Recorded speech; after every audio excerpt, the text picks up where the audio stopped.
Yeah, I like presenting in ballrooms like this because it kind of feels like a very weird wedding. My name is Anthony Scodary. I am the co-founder of a company called Gridspace. We are an artificial intelligence company that focuses on analyzing long-form, human-to-human conversational speech. And what I want to talk about this morning are the atomic elements of conversational speech, the fundamental units of which it's constructed that we focus on analyzing and automating around. We primarily operate in the call center environment, but we also look at long-form conversations of all form. Conversations are really interesting because there are a lot of things that make conversations very special, and a lot of reasons that we still use conversational speech even in a world of email and texting. It has a lot of very unique properties. We have dedicated parts of our brain dedicated just to speech generation and processing. We still use it today because it's fast, it's innate, it's layered, it's synchronous, and it's dense in meaning. And that's what makes speech very interesting to us. If you look at the cuneiform tablets in Sumeria, one of the earliest forms of writing, the first things that they wrote down were transactional pieces of information, sales, debts, harvests. And I want to make the argument today that all speech is transactional. And I don't just mean necessarily financial transactions, but anytime you say anything, there's a purpose behind why you said that, or at least hopefully. And the goal here is to understand every time when we're looking at a conversation, whether we're analyzing it in analytics or we're trying to automate it, there's a purpose behind what we are saying and what is being said to us. And I want to look at the kind of fundamental units of these transactions that make up full conversations. So a simple transaction, one person has something and another person has something and they exchange it. In a conversational context in a call center, a caller might have something that they need, an agent has it, and then they reach a conclusion. In a more complex scenario, both sides have information that they need from the other, and only when they all have exchanged what they needed can the call reach some sort of resolution. I want to look at the taxonomy, the kind of fundamental types of animals that you see in a conversation. These are called dialogue acts. That make up this kind of zoo of fundamental dialogue components that form a conversation between people. Here's the ones that we recognize in a conversation when we're analyzing it or when we are participating in it in the form of autonomy. Thank you for calling Layton Insurance. How can I help you? Have a good day. It looks like you're all set up. Is there anything else I can help you with today?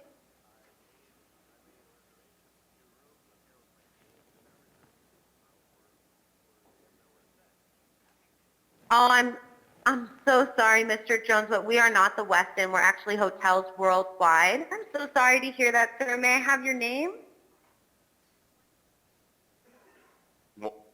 1248. Okay, yep, pulled you right up here, and I see that. Did you call it in, or did you use the online service?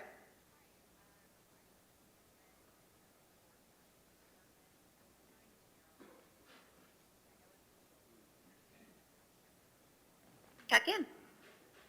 Okay, we have a room with 2 queen beds available. Will that suit you?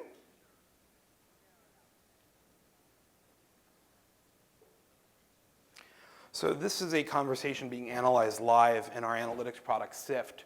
When we're trying to figure out what the purpose of each dialogue act is, and oftentimes multiple purposes per sentence, you have to look both at a small context and at the context of the conversation as a whole to figure out why someone is saying what they're saying, what the purpose of it is, what the subtext is.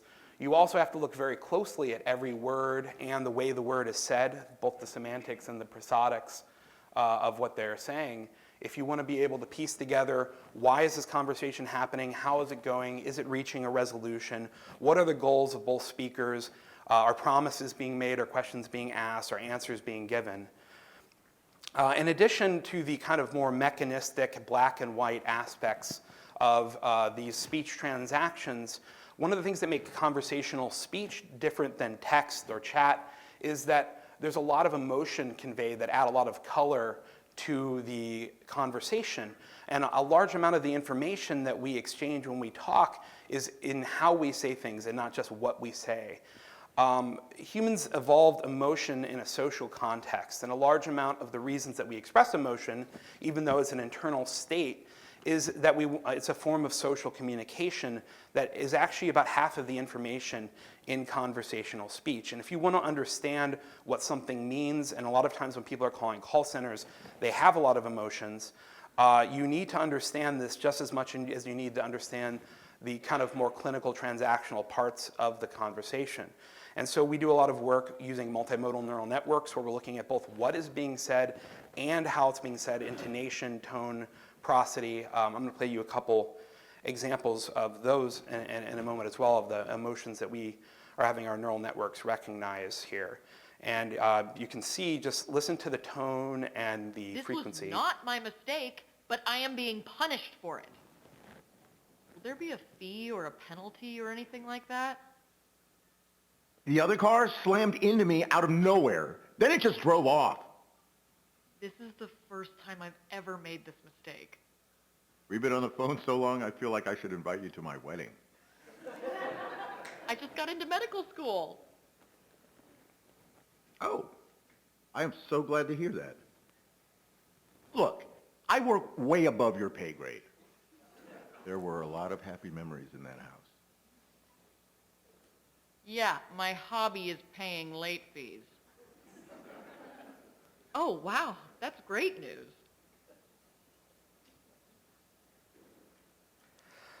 So my point here is that there's multiple simultaneous channels or streams of information in every conversation. There's the tone, the subtext, the context, as well as the meanings, the entities, the tasks that need to be fulfilled, and then the underlying meaning of each sentence.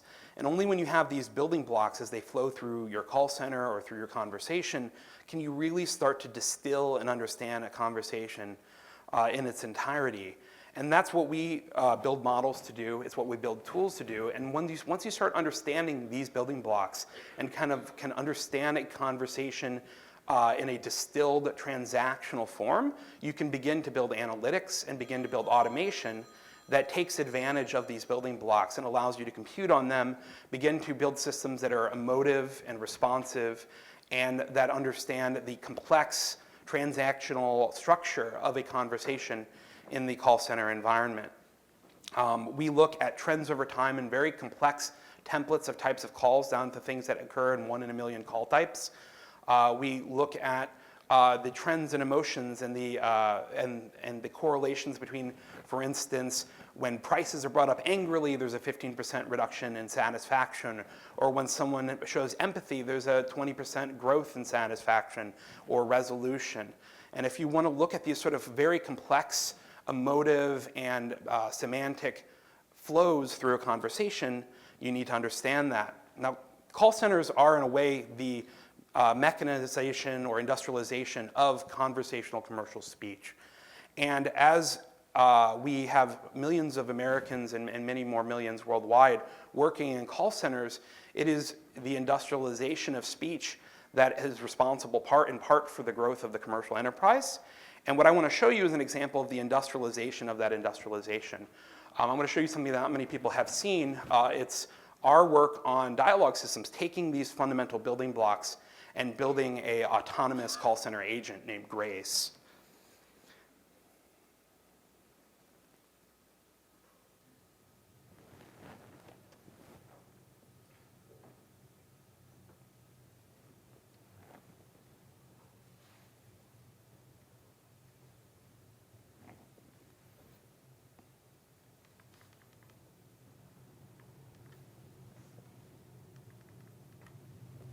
Good morning. Thanks for calling Harper Valley National Bank. My name is Grace. How can I help you today? Yes, last night I was entertaining some clients and I think I left my wallet at the restaurant, and to be safe, I want to replace my debit card.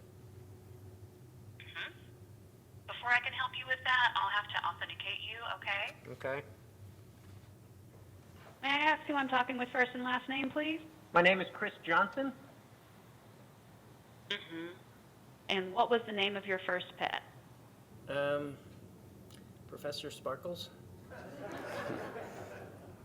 Okay, great. That's Professor Sparkles. All right, let me check that information you gave me.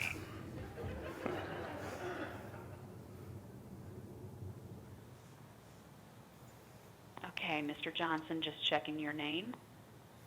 Looking through your security questions. Professor Sparkles. Oh my God, that's precious. Oh, he was precious. Okay, I just submitted your request. All right, thank you, Mr. Johnson. You are authenticated. Okay, should I go ahead and submit that request for your new debit card? Yes. Okay.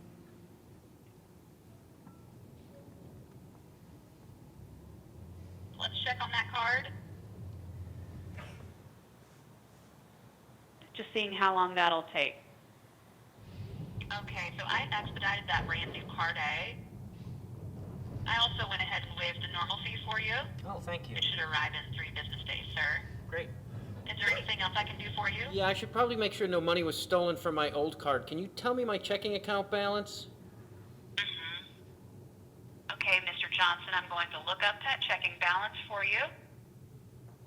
Okay, bringing up your checking account. Okay. All right, Mr. Johnson, I see here that your checking account balance is $37.35. Okay. Can I help you with anything else? I would like to $1,000 from my savings to my... Would you like help with something else? Yes, I would like to transfer $1,000 from my savings to my checking account.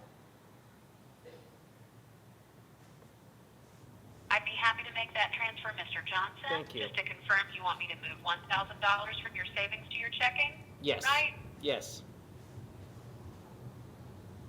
All right, Mr. Johnson. I'm initiating that transfer. Okay, Mr. Johnson, I submitted that. It should go through in 3 to 5 business days. Thank you. Would you like help with something else? No, that does it. I appreciate it. Okay, sir, have a great day. You too. Goodbye. Wasn't great, Grace, great. So in that conversation, you saw probably a dozen or so transactions, all featuring those building blocks that we talked about, entities, meaning, emotional content, and a lot of fundamental dialogue acts.